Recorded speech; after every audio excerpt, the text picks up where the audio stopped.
Yeah, I got cut off on the last one, but so basically, I was speaking about the type of mindset uh, that I was in, and the type of things that were filling and consuming me, per se, inside of my being. And when I first met Micah, I was very angry. I had felt rejected, heartbroken, betrayed, manipulated, used, taken advantage of, all kinds of just real negative, bad spirits. The kind of entities and spirits that constantly weigh you down and cause you to feel very heavy, very sad, feelings of why bother? I don't care. I'm just so tired. You know, that kind of that kind of mindset. So if I was in that mindset and me and Micah ended up having a trauma bond and over the shared heartbreak and feelings of low entities, low level negative entities at play, already feeding. Now there's a stage here being set with a foundation laid under rejection. Like the initial thing was heartbreak, trauma, grief. Something struck you and hit you down and took you out right in your heart. It used something. Now, do you know when I met Micah, he basically said that he was on the verge of doing what he ultimately ended up doing. And that he felt the only reason he was in that house over on White Street was so he could die there. Okay. And, you know, and see, and I told him this before too, but this is how, and I spoke about it in the first video when I said about,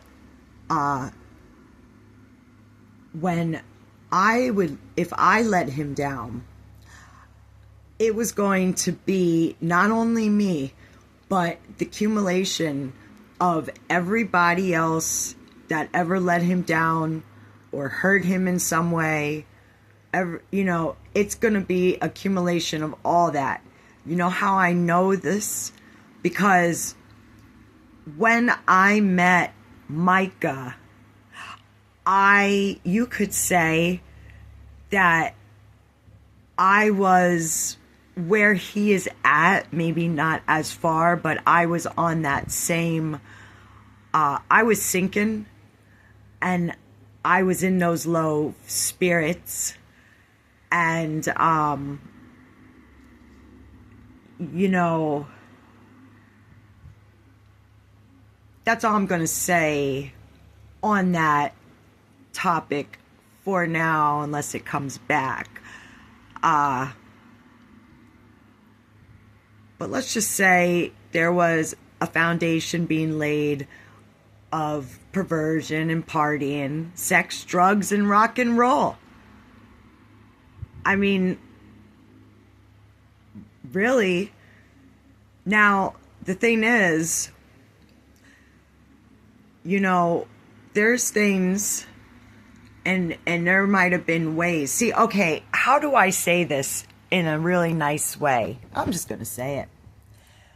There is such a thing as sex demons, okay?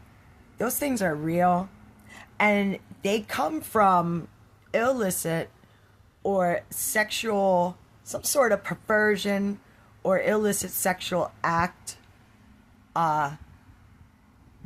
And usually it stems from some sort of sexual immorality. And at the bottom line is, there's a reason why back in the day, like, certain things have been said. And let's just say that promiscuity on the woman and the men's side is not ever going to prosper that man or woman. Okay? It's just something, and I'm not even talking about prospering like, oh, what do you mean I'm not going to be able to get my PhD because I'm promiscuous? No, I'm not speaking about in physical terms. I'm talking about on soul spirit terms.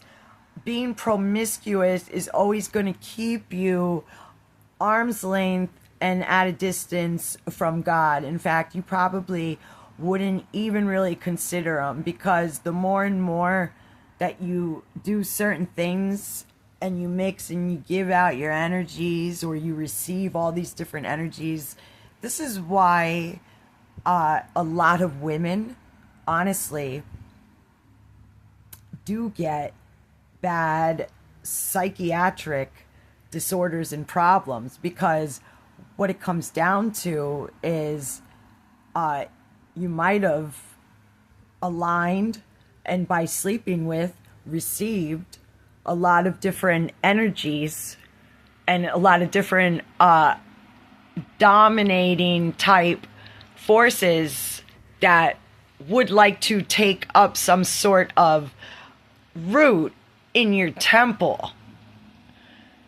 They don't, like, spirits, if you had a body, you're not going to want to leave. And the longer the host, like, okay, worms. If you have a tapeworm or any kind of a parasitic microscopic worm, you're not going to see it, A.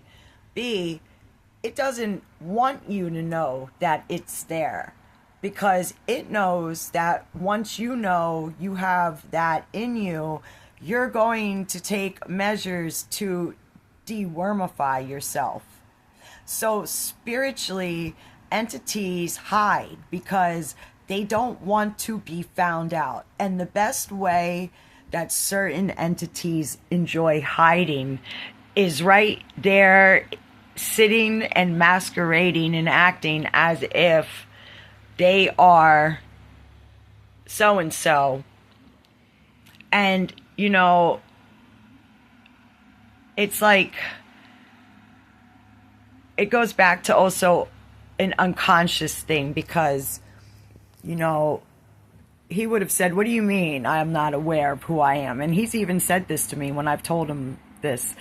He said, of course I know who I am. And I said, no, you really don't know what really runs and controls you, because it has you where you just don't care. You don't even consider. I said, and if you really truly would, and you really saw, like, just the mess, it just explains everything, though. Like, but it's not ever going to get better for somebody that is already filled to the brim with their fill in their cup, in their measure. And,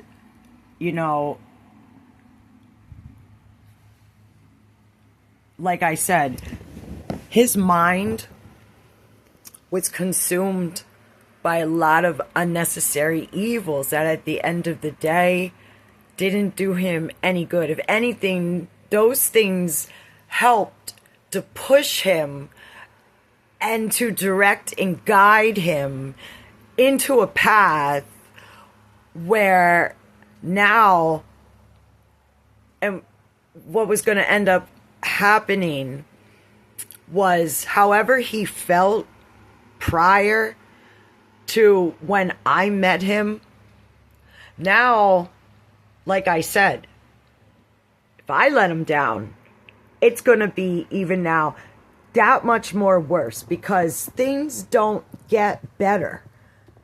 They only get worse if you do not care or aren't concerned with doing anything different. And see, the problem is